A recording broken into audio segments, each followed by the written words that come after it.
NEET आंदोलन के छात्र प्रदर्शन पर सभी प्रकार की चर्चा करने के लिए सरकार तैयार है और चर्चा के लिए समय सुनिश्चित किया जाए और विपक्ष तैयार हो जाए।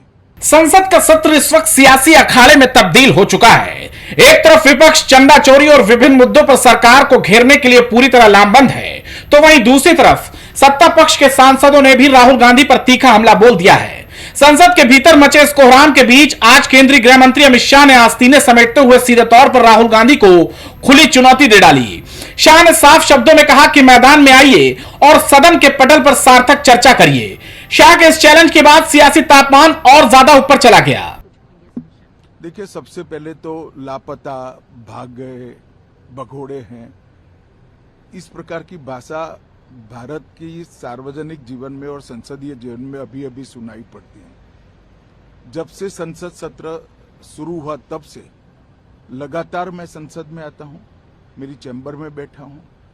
चूंकि संसद भवन के अंदर विपक्ष संसद को चलने ही नहीं दे रहा है दोनों गृहों में, तो कोई जाकर क्या करेगा।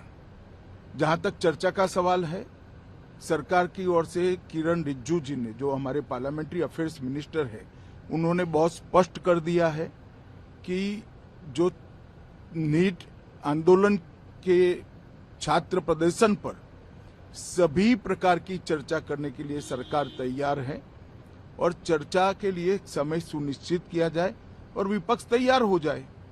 पहले तो ये यही मांग कर रहे थे, हमने हाँ बोल दिया। मेरी ओर से भी मैंने कह दिया है कि मैं किसी भी सवाल का जवाब देने के लिए संसद में तैयार हूं, मगर वो चर्चा ही नहीं होने देना चाहते। अब जनता तय करे कौन भाग रहा है।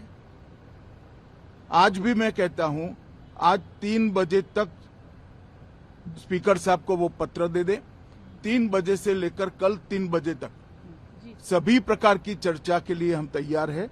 मैं सदन में ही बैठूंगा, सबको सुनूंगा और सब चीजों का जवाब दूंगा। सरकार के पास छुपाने के लिए कुछ नहीं है। वो भी चर्चा करूंगा कि आपने क्यों चर्चा नहीं चाहिए।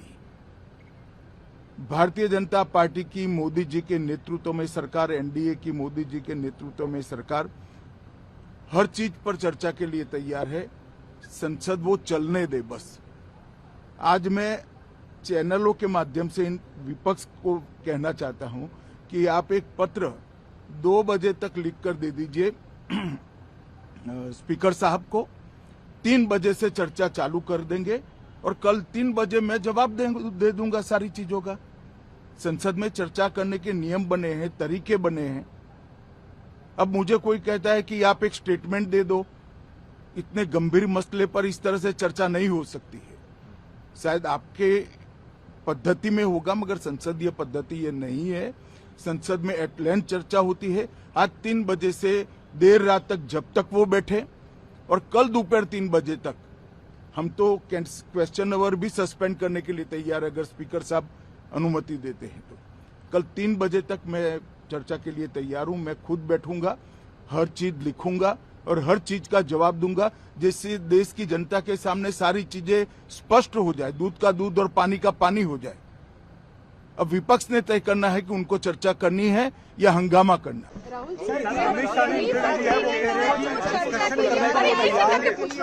करने को वो तैयार है, अपोजिशन अपना स्टैंड क्लियर करे। ये मिश्रा जी हमने खारगे जी और मैंने प्रेस कॉन्फ्रेंस किया। बाकी अपोजिशन ने क्लियरली बोला है, we are not interested in listening to mister Amit Shah's imagination. We are not interested in him giving us a lecture or a discussion. We are interested in one simple thing. And when I say we, I mean the younger generation of this country. Who shot those students? Who gave the order to shoot those students? Who blinded one of the students? Who shot one of the students in the ear? Who gave the order to beat the students with lathis, with nails? Who gave that order? That order was implemented by the Home Ministry. Delhi Police and RAC are both Home Ministry systems. Did Mr. Amit Shah give this order to shoot our children? or did he not? If he did, he should resign because he's culpable. And if he did not, he should resign because he's incompetent. Right? This is अब आपने मुझसे सवाल पूछा, आप उनको interrupt करते हैं। नहीं, जब वो बोलते हैं, सुनिए, जब वो बोलते हैं आप इंटरप्ट करते हैं। आप बोलिए सर। नहीं, मेरा जवाब बोलिए। आप इंटरप्ट करते हैं जब वो बोलते हैं, क्यों नहीं करते हैं? हमें इंटरप्ट करते हैं, हमें 24 घंटा इंटरप्ट करते हैं, मगर उनको कभी इंटरप्ट नहीं करते आप। उनमें क्या स्पेशल चीज है जो पूरा मीडिया चुप करके चूहे जैसे उसके सामने खड़ा हो जाता है? आपको स्टूडेंट्स नहीं डर रहे हैं, पूरे देश में स्टूडेंट्स नहीं डर रहे हैं, आपको भी नहीं डरना चाहिए। सर उनका जो एक second, the question is not whether Mr. Amit Shah comes and opines. We don't care what he has to say. Okay. First of all, the most important thing to understand is 20 दिन के लिए गायब हो गए। यहाँ बैठे थे, गाड़ी आती थी जाती थी, 30 गाड़ियां उनके। Student should know this. 30 cars around Amit Shah. उनके घर के सामने जाइए, वहां पे मतलब 1000 पुलिस वाले खड़े हुए हैं कि कोई बच्चा ना आ जाए। तो गुब्बारे में से गैस निकल गई, अब लास्ट मिनट वो उसमें फिर से गैस भरने की कोशिश कर रहे हैं, बट गुब्बारा फट गया है। Amit Shah has no courage, the home minister of India has no courage, he can not come to the house.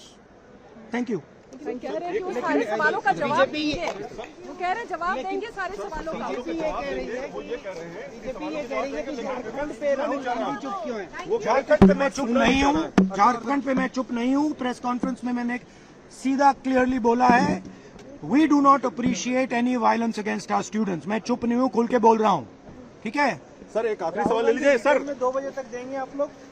इन सब के बीच भारी हंगामे और शोर शराबे के बीच सदन के अंदर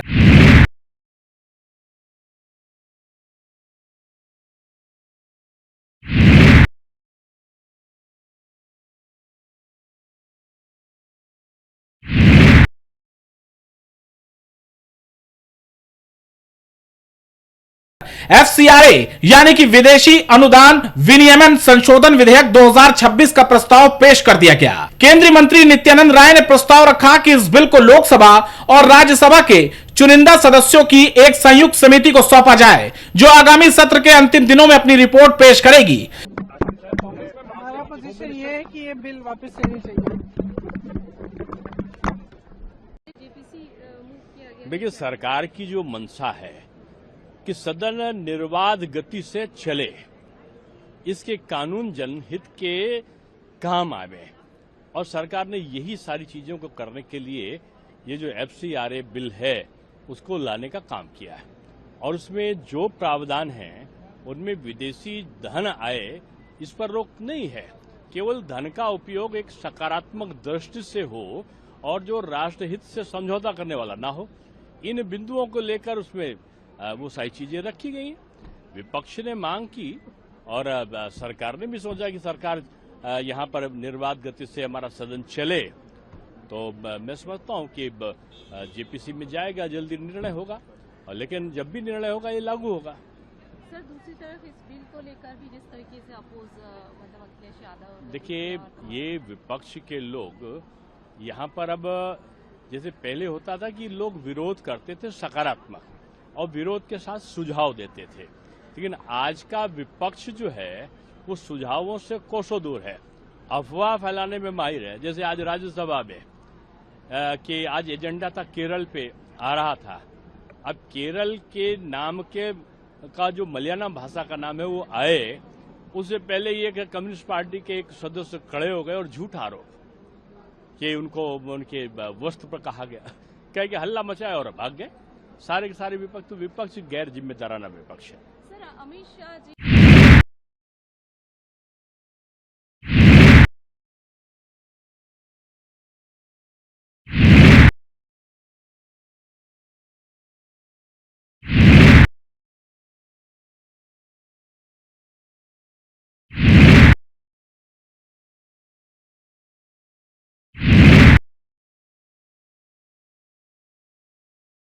इस प्रस्ताव को सदन में ध्वनि मत से आगे बढ़ा दिया गया।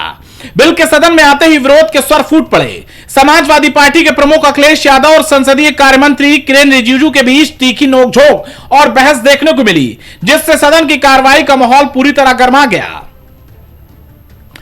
आखिर सदन में सबसे बड़े बवाल के केंद्र में क्या है, आइए आपको आसान भाषा में समझाते हैं कि एफसीआरए बिल है क्या। यह कानून देश के किसी भी व्यक्ति, एनजीओ या संगठन को मिलने वाले विदेशी दान और फंड पर कड़ी नजर रखता है। इसका मुख्य काम विदेशी फंडिंग के जरिए आने वाले हर पैसे के लेन देन का लेखा जोखा रखना है। लेकिन असली घमासान मचा है इस संशोधन बिल की धारा 15 को लेकर। जानिए इसमें क्या है। इस धारा के तहत एक नामित प्राधिकरण के गठन का प्रस्ताव है। अगर किसी संगठन का एफसीआरए रजिस्ट्रेशन रद्द होता है तो वह खुद सरेंडर करता है, या उसका नवीनीकरण नहीं होता है तो उस संगठन की संपत्ति पर सीधा सरकारी नियंत्रण हो जाएगा। विदेशी फंड से बनाई गई सभी चल और अचल संपत्तियों को अब सरकार अपने कब्जे में ले सकती है, और यही वो सबसे बड़ा प्रावधान है जिस पर विपक्ष और सरकार आमने सामने आ चुके हैं।